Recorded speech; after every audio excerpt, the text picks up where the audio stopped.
Bom, então dessa vez eu vou fazer pela câmera mesmo.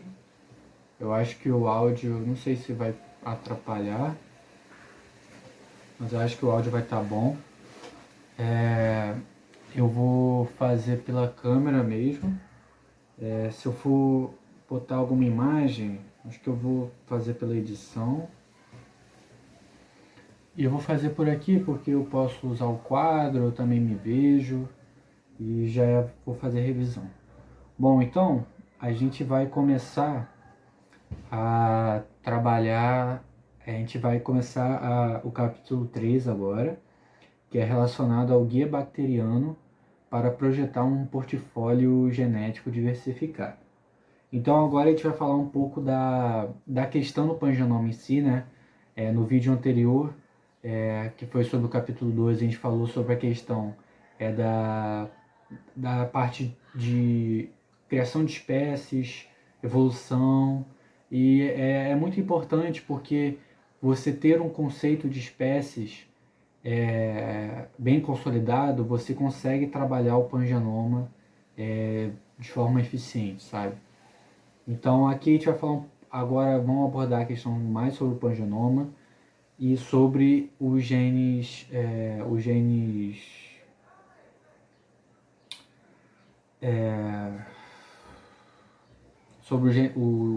acessórios, a parte do genoma acessório. Então, aqui ele começa numa introdução que é algo legal já da gente pensar, né? Que as bactérias, elas são organismos que existem há milhares, bilhões de anos, na verdade. Que existem há bilhões de anos na Terra. E são organismos que estão aí até hoje, assim como os vírus, né? Cara, como pode um organismo assim relativamente simples, num período que a Terra ainda estava em formação, ainda existirem organismos, não sei se as espécies, enfim, mas ainda existem bactérias no mundo, né? No planeta Terra. E é legal de pensar como que os seres simples assim conseguiram atravessar essa linha temporal e existir até hoje. Isso está relacionado à incrível capacidade que as bactérias têm de evoluir e se adaptar rapidamente aos diferentes ambientes que estão mudando de forma constante. E a gente vai ver que característica que favorece que as bactérias elas tenham essa capacidade de fazer essa evolução e de se adaptar. Eu estou confundo o lugar para olhar aqui, talvez eu vou olhar para lá, para cá. Onde as bactérias elas têm a capacidade de se adaptar a diferentes ambientes. Tudo bem? Então, aí aqui ele faz uma introdução, né, da importância das bactérias e tal. E aí ele faz depois ele chega numa introdução sobre a questão do pangenoma, né? Que o pangenoma, ele está relacionado, e a gente vai falar ao longo desse vídeo, ele está relacionado a essa incrível capacidade que as bactérias têm de se adaptar e evoluir, né? Então, primeiro alguns conceitos, né, para ser consolidados. O que é o pangenoma? O pangenoma ele se resume a todo o repertório de genes, todo o conjunto de genes de todas as linhagens de uma espécie. Ou seja, abrange todos os genes que existem dentro de uma espécie. É basicamente isso. Então, por isso que você ter uma definição de espécie é muito importante para você trabalhar com o pangenoma. Porque se você não tiver, não tem como saber quais são todos os genes daquela espécie. Entendeu? Então, todos os genes de todas as linhagens é definido como pangenoma. Aí o pangenoma ele vai ser dividido entre o genoma central, que são genes que são conservados em todas as linhagens, ou seja, são genes que estão presentes em todas as bactérias dessa espécie, e esses genes geralmente são genes que eles são extremamente essenciais para o metabolismo da bactéria, para a sobrevivência da bactéria. E também a gente vai ter o genoma acessório, que ele são os genes que são conservados, quer dizer, que eles não são centrais, e eles vão estar presentes em algumas cepas, são genes que vão estar presentes em algumas cepas ou em um subconjunto de linhagens. mas ele não vai estar presente em todas as linhagens. E uma coisa muito interessante também é que esses genes acessórios, eles vão fazer parte de um repertório que pode ser utilizado de troca. Esses genes eles vão ser trocados pelas linhagens. E isso vai ser muito interessante, a gente vai ver mais para frente. Aí aqui ele vai falar de uma imagem que eu posso colocar, vou ver se eu coloco aqui, ó, que é uma imagem que fala, né, de artigos que falam sobre o pangenoma, que vem crescendo, né, um conceito que vem crescendo ao longo do tempo, e aí mostra, né, um número crescente de artigos que falam sobre o estudo de pangenoma e os gêneros que são mais falados, né, são mais abordados, são mais estudados por algum interesse clínico ou que está em um ambiente de interesse. Tudo bem?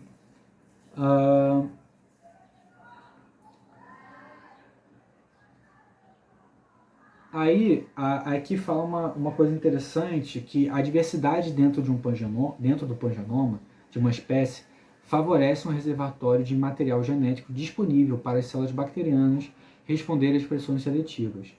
Isso é muito interessante, porque a gente vai começar a ter esse pensamento de que os genes acessórios eles são atrelados à adaptação de nicho. Eles são relacionados à adaptação que essas bactérias vão ter para melhor aptidão a algum nicho.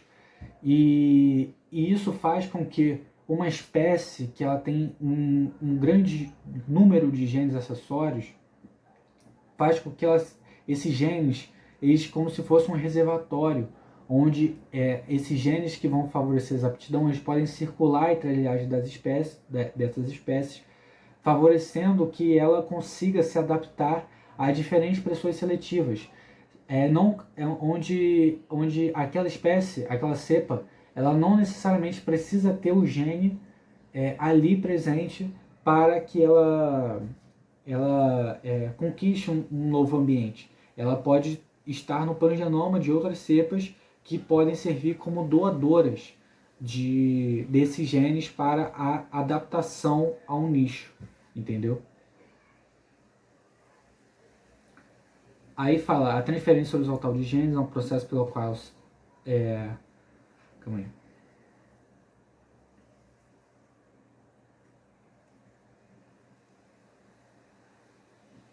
Aqui fala também uma coisa interessante que a gente vai ver mais para frente, que a transferência horizontal de genes, ela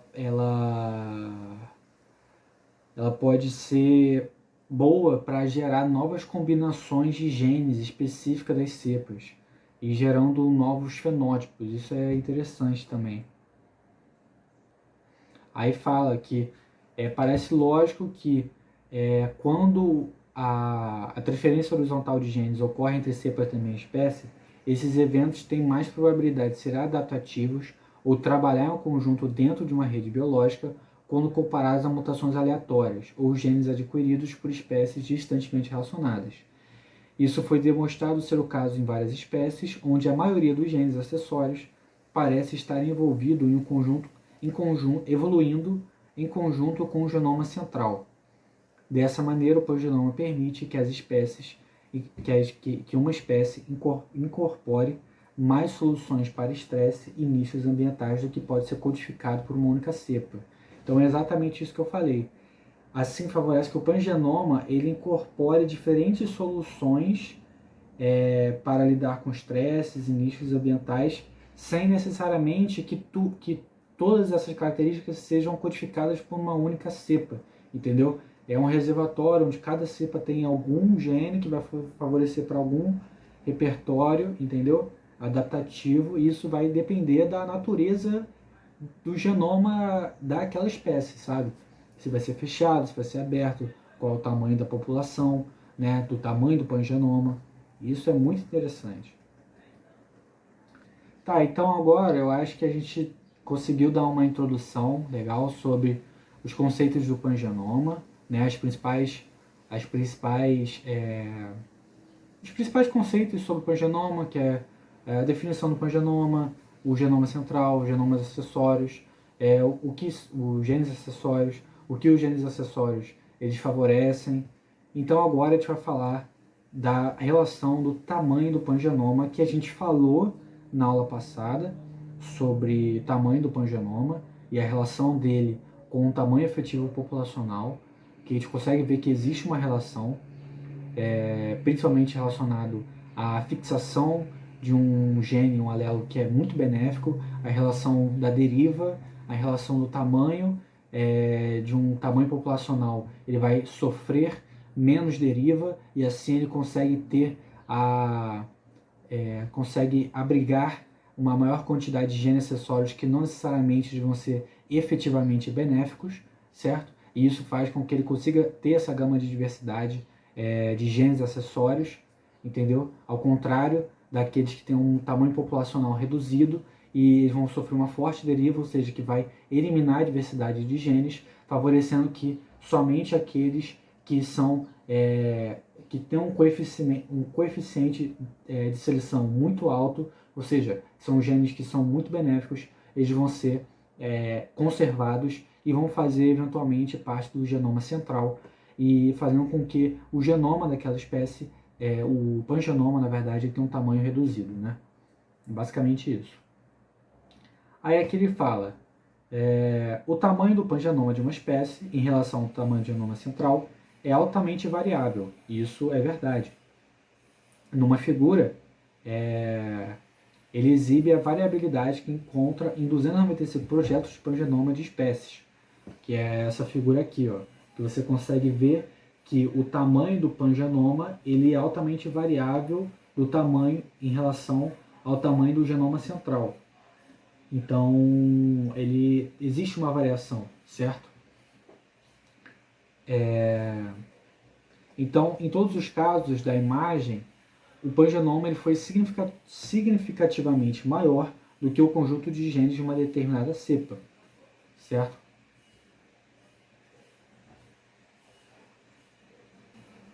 Bom, aí no parágrafo aqui ele conta algo interessante em relação a essa imagem, que alguns cálculos sobre a relação do tamanho do pangenoma com o tamanho do genoma central, eles podem refletir algumas imprecisões na taxonomia, porque, como foi falado, existem erros ainda nos métodos utilizados na taxonomia hoje, entendeu? E isso pode acontecer que pode existir uma espécie que pode aparentar ter um tamanho de um pangenoma muito grande, só que essa espécie, teoricamente, esse tamanho está sendo muito superestimado, porque pode ter tido uma taxonomia errada, com base em características fenotípicas, e uma espécie, na verdade, está abrigando um conjunto grande de espécies. São múltiplas espécies que tem dentro de uma espécie. E, na verdade, aquilo seria um gênero. Então, aí inflou o tamanho do pangenoma. Então, existem esses erros. Nesse parágrafo, ele contou alguns casos, né? De bacilos, por exemplo, aí que tiveram que fazer uma reclassificação. Mas é interessante ver, né, isso. Aí nesse outro parágrafo ele mostra que é muito tentador tentar relacionar o tamanho do pangenoma com as características biológicas da espécie, né? A gente conseguir relacionar o tamanho de um pangenoma com o estilo de vida de uma espécie, com a transferência genética que ela pode estar realizando, com o grau de interação com espécies concorrentes e cooperantes. E existiu uma relação, né, com a hipótese de que ambientes muito especializados levam a tamanhos de genomas menores, né? Por exemplo, naquela questão sobre bactérias intracelulares, que vivem em ambientes intracelulares, onde elas teriam que ser muito especializadas, e assim elas reduziam seus genomas, tiveram uma redução do seu genoma em comparação às bactérias de vida livre, né? E aqui trouxe uma pesquisa que mostrou 12 espécies altamente patogênicas, elas tiveram uma redução do seu genoma, o que sugere uma perda genética, bem como mutação na perda de função, em comparação à de vida livre. É uma hipótese que ela até que faz um pouco de sentido, né, porque é observado um pouco na prática, mas nem todos os casos isso reflete. nem todos os estudos apontam que existe uma relação entre a patogenicidade, por exemplo, essa especialização ao tamanho do pangenoma. Aí aqui dá uma... No outro parágrafo ele conta um caso interessante que apoia, né, essa hipótese de que, por exemplo, essa redução, essa perda de função, ela pode ser importante, né, para a capacidade de sobreviver em nichos altamente, aqui ele colocou circunscritos, mas altamente complexos, vamos dizer assim, entendeu? Então, aí viu um caso onde a perda de um gene, ou seja, a perda da função de um gene, ela acompanhou a capacidade de sobreviver em nichos mais complexos. Então, de que essas cepas que são patogênicas, elas, né, um caso prático de que elas reduziram seu genoma, perderam a função, certo? Perderam algumas funções e isso acompanhou a que elas conseguissem se adaptar a esse nicho mais complexo, entendeu? Mas ainda é algo que precisa ser estudado melhor, porque é importante ter em mente que a evolução em nichos que não suportam a transmissão pode não ser relevante para a evolução de um pangenoma. Então isso meio que faz sentido porque não teria um pangenoma tão grande também. Bom, aí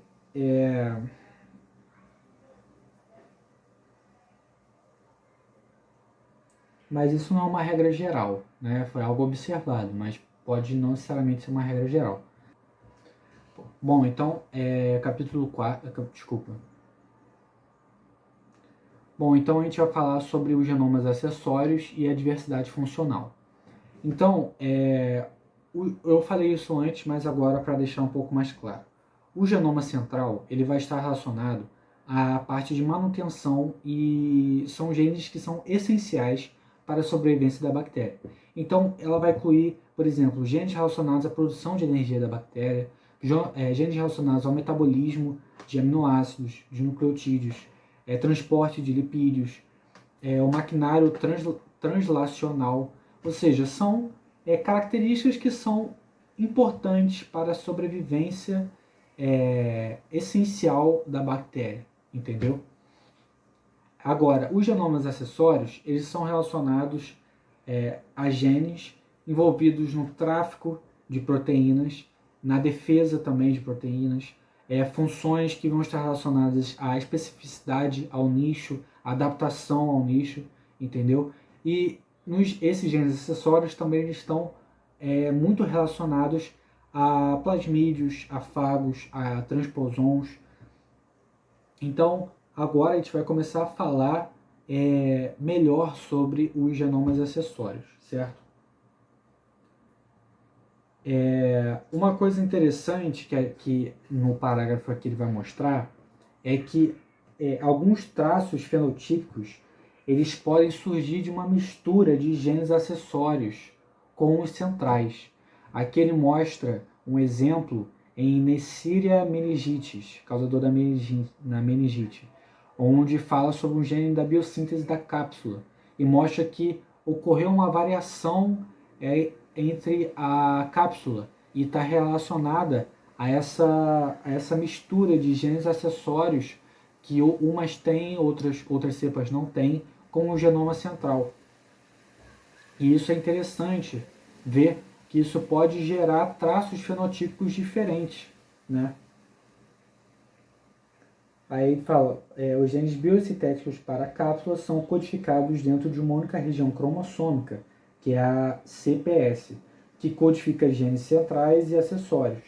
Os centrais vão favorecer a base genética estrutural ou funcional e os genes acessórios adicionam ou modificam componentes específicos para criar a variação no fenótipo.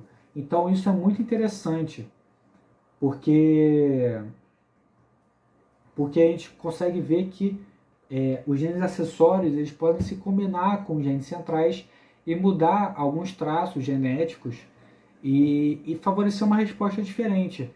E eu consegui traçar uma relação que eu tenho que ver, na verdade, fazer essa análise, mas, por exemplo, no sistema de secreção. Porque o sistema de secreção, ele pode ocorrer isso, onde algumas bactérias elas vão ter os genes essenciais para a montagem do aparelho, e eles vão estar no genoma central, vão estar compartilhados por todos, mas algumas têm um genoma, algumas vão ter alguns genes acessórios, como por exemplo as proteínas efetoras, que podem fazer com que exibam traços fenotípicos diferentes, entendeu? Então, esses estudos que tem aqui, eles vão exemplificar que como a diversidade dentro de um genoma acessório, ou seja, um genoma acessório muito diverso, pode favorecer que as bactérias um modelo para gerar variabilidade e uma flexibilidade genômica dentro de uma espécie, que vai aumentar o poder adaptativo da espécie diante a diferentes estresses ambientais, a diferentes condições ambientais. Então, é interessante que é um repertório que uma espécie pode ter, onde não necessariamente todas as cepas elas vão ter essas características, mas elas podem compartilhar essas características. E isso é muito interessante. Aí aqui ele dá um outro exemplo também relacionado a essa flexibilidade, em E. coli, que tem um genoma acessório muito grande e mostra que a transferência de genes que acontecem dentro dessa espécie, ela pode ser um determinante crítico do tropismo tecidual e do potencial patogênico e da apresentação clínica, onde mostrou que a aquisição, né, de alguns genes acessórios levaram a capacidade dessas algumas bactérias que eram comensais a se tornarem patogênicas.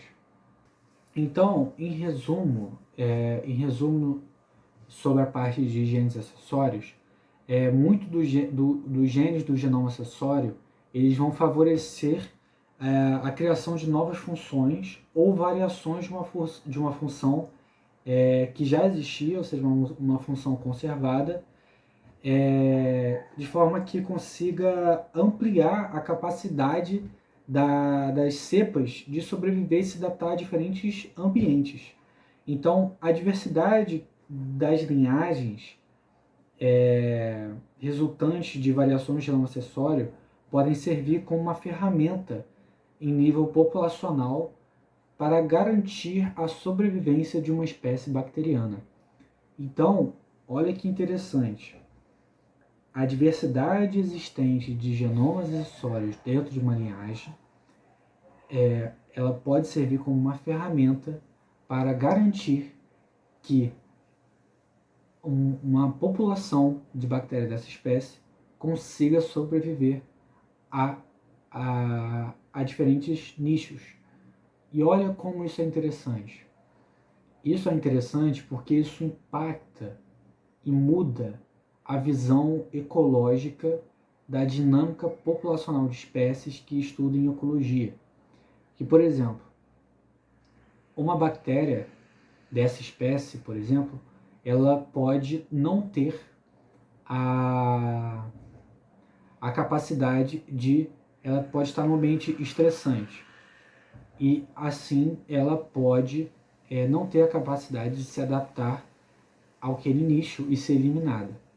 Porém, ela ganha no seu pangenoma, né, de bactérias cepas que estão ali, ela consegue ganhar um gene ou mudar uma função que faz com que ela consiga se adaptar àquele ambiente, fazendo com que ela consiga garantir o seu nível populacional para garantir a sua sobrevivência como uma espécie bacteriana naquele ambiente.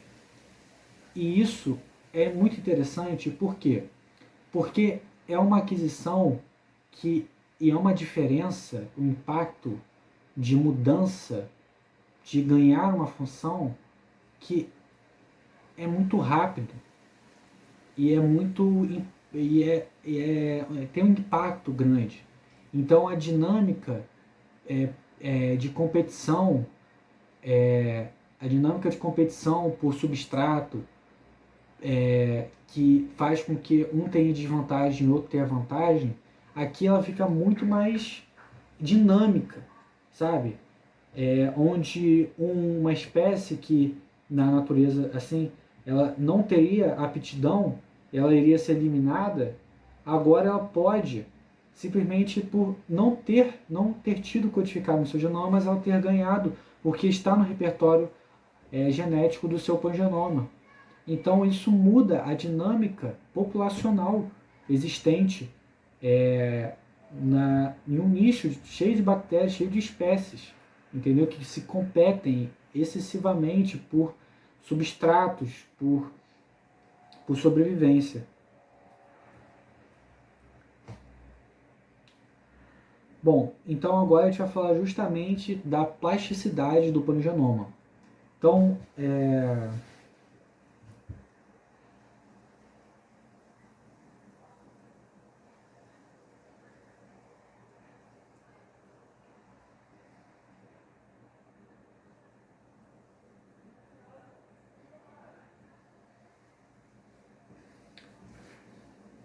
Então, então a gente consegue observar que existe uma plasticidade no pangenoma, certo? E que é por meio da transferência genética entre intra-espécie e entre as espécies também, faz com que elas consigam se adaptar e ter um sucesso evolutivo, né? E isso foi visto primeiro em 1928 pelo experimento de Griffin, que foi onde primeiro documentou a transferência horizontal de genes, certo? E isso moveu a comunidade científica. E agora a gente vai falar um pouco sobre isso. Então, os eventos de transferência de genes dentro e entre espécies.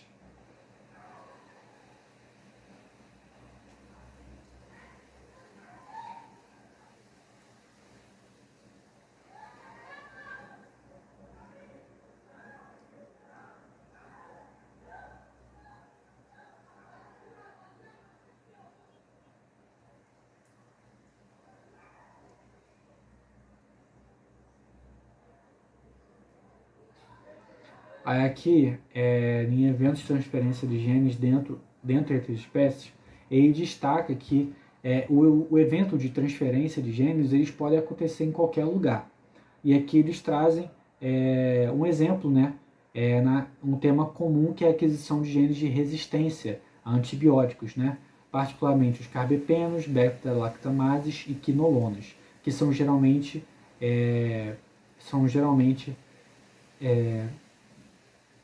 eles são geralmente transferidos e eles são transferidos geralmente por bacteriófagos e plasmídios em ilhas de patogenicidade. Então, esse estudo, né, é uma tabelinha que mostra algumas espécies, mostrou que bactérias que ocupam o mesmo nicho, elas podem evoluir durante um processo de infecção de uma doença, por exemplo. Onde isso já se sabe já de novas bactérias evoluindo para a resistência, né, a antibióticos. E esses eventos de transferência eles vão introduzir muitos genes, né, que vai expandir o pangenoma. E um exemplo que ele dá é do relacionado ao sistema de secreção tipo 3, por múltiplas bactérias gram-negativas, né? Que ele é um sistema de secreção que ele é muito característico de cepas patogênicas e que conseguem se conseguem invadir um hospedeiro e sobreviver ali dentro. Então, eles são componentes críticos de virulência, na verdade.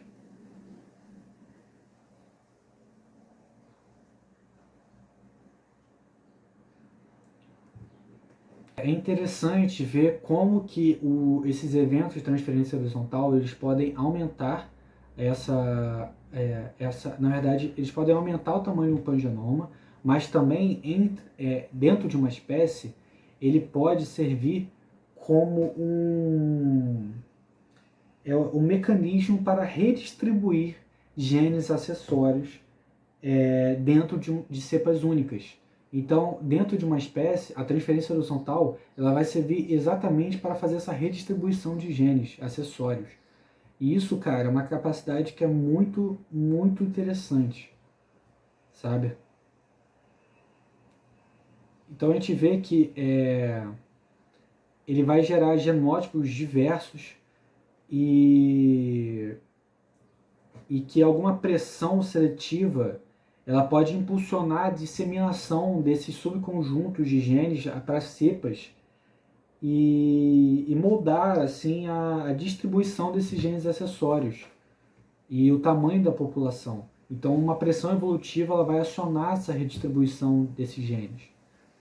E uma coisa interessante sobre essa questão de transferência, né, é que algumas, por exemplo, algumas que sofrem recombinação, elas são impulsionadas pela competência natural e a transformação. E isso sugere que algumas múltiplas transferências podem ocorrer simultaneamente e sequencialmente entre doadores individuais e cepas receptoras. Então, ele viu que podem ocorrer eventos de transferência horizontal entre linhagens e sugere que algumas linhagens podem apresentar múltiplas transferências durante um único evento de competência. E o que é esse evento de competência? Um evento de competência é quando a competência natural, né? Competência natural, no caso, é um estado fisiológico que uma bactéria vai apresentar, onde ela pode capturar o DNA do ambiente e incorporá-lo para o seu próprio genoma. Isso é uma coisa que só acontece quando ela está em estresse ambiental, porque esse processo ele é um processo que gasta bastante energia, é um processo que ela está no estresse, então não é um processo que ocorre tantas vezes, mas ele é impulsionado para essa transferência. Assim, a competência e a transformação elas impulsionam a recombinação.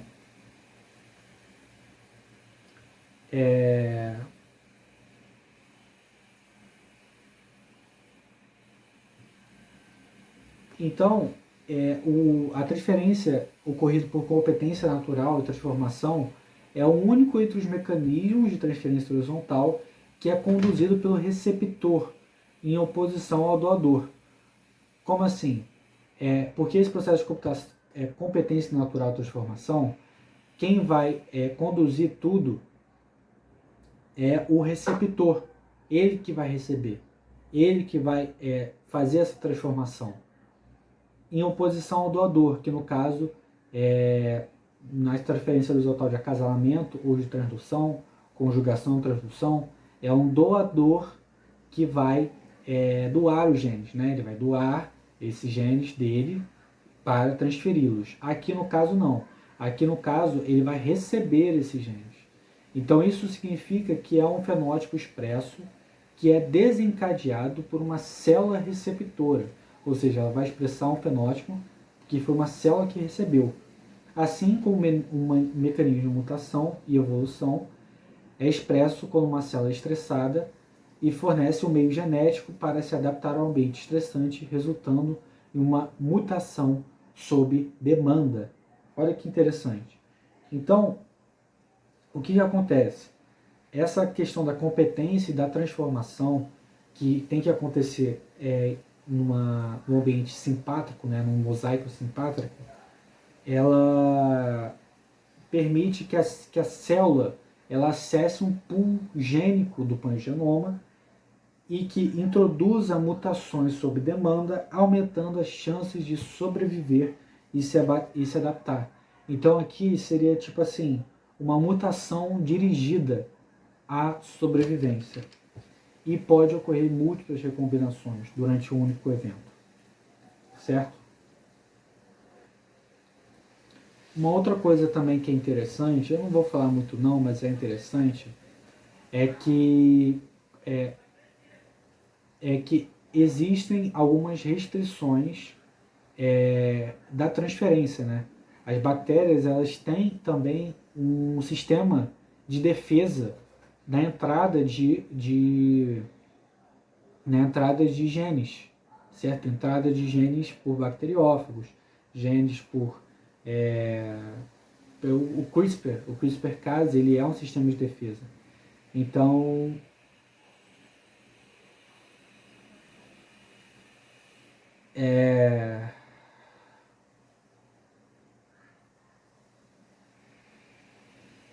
então o que acontece? Uma coisa que é interessante. Esse HGT, ele não é, essa transferência, ela não é aleatória de genes dentro de uma espécie. Ela tende a ser associada a linhagens específicas, sugerindo que existe uma evolução do pangenoma, onde ele opera com forças que vão promover e também limitar a transferência de genes. Ou seja, a gente viu o que promove a transferência de genes, mas também tem os que restringem a transferência de genes, que são esses meios de defesa que existem, certo? Então a gente vê, aí ele dá aqui vários exemplos, principalmente de CRISPR-Cas. Ele conclui que o conjunto de genes no pangenoma de uma espécie pode se expandir por meio da introdução de genes de outras espécies. Isso a gente viu, foi a introgressão.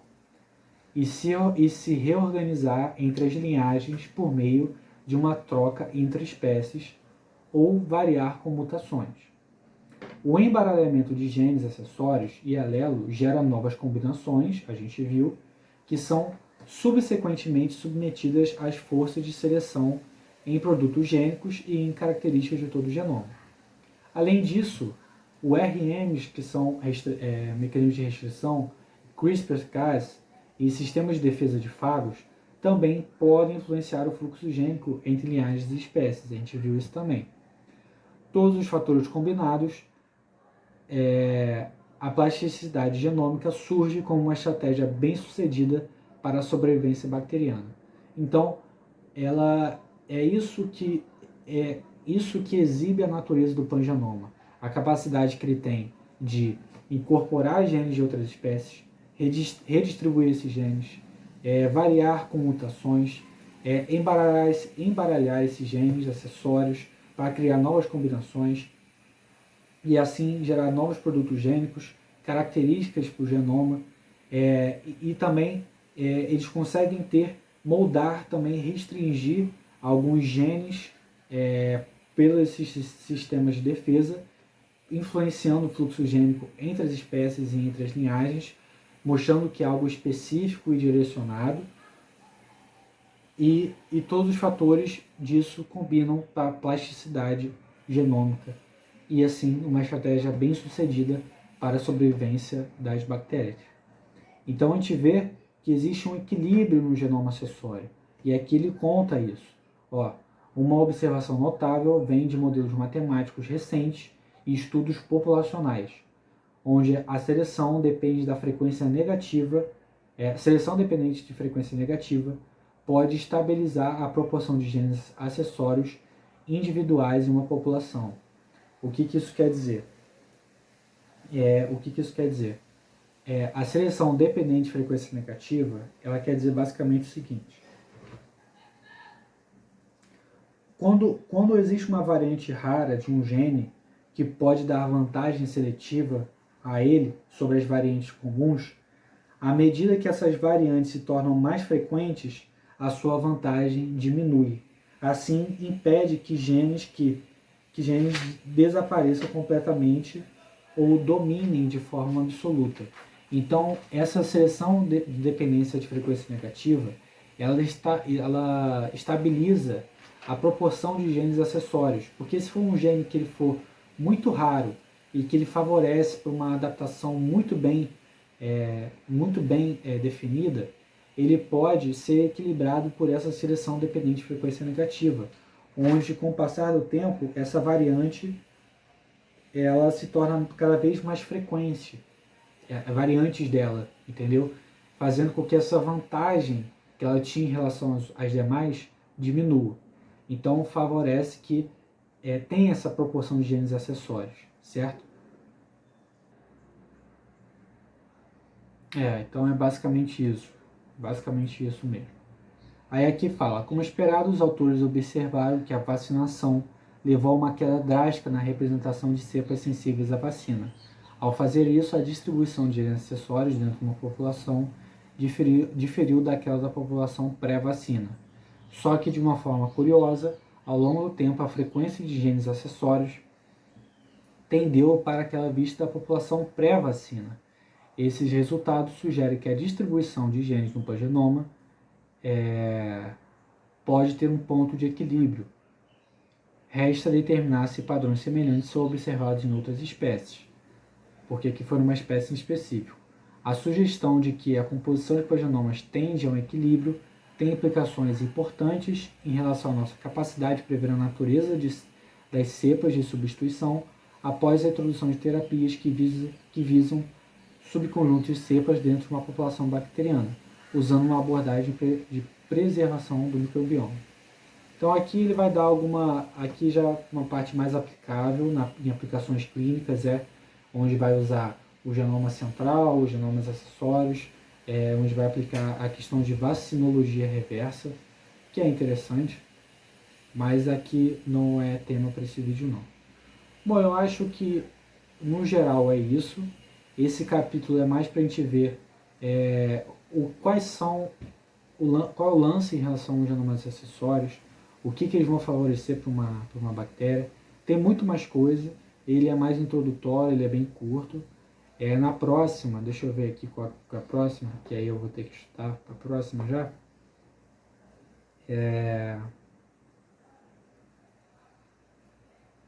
A próxima é sobre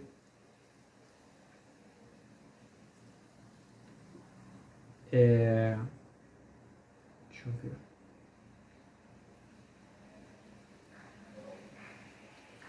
A próxima é sobre a biologia evolutiva dos pangenomas, que a gente vai falar da estrutura e dinâmica das populações bacterianas, a ecologia do pangenoma, falando sobre o mecanismo da variação do pangenoma, a genômica populacional e o significado ecológico do pangenoma, que isso é muito interessante. E isso conseguir traçar uma relação disso é muito, muito, muito foda, muito foda. Porque a gente já vai conseguir interpretar, saber como ecologicamente uma espécie de bactéria se comporta a partir dos dados genômicos que ela tem, sem mesmo observar ela, sabe? A gente não consegue observar que são organismos microscópicos, mas a partir da dinâmica do pangenoma e evolução a gente vai conseguir entender melhor sobre isso. Então é isso, espero que tenha sido tudo certo e até a próxima.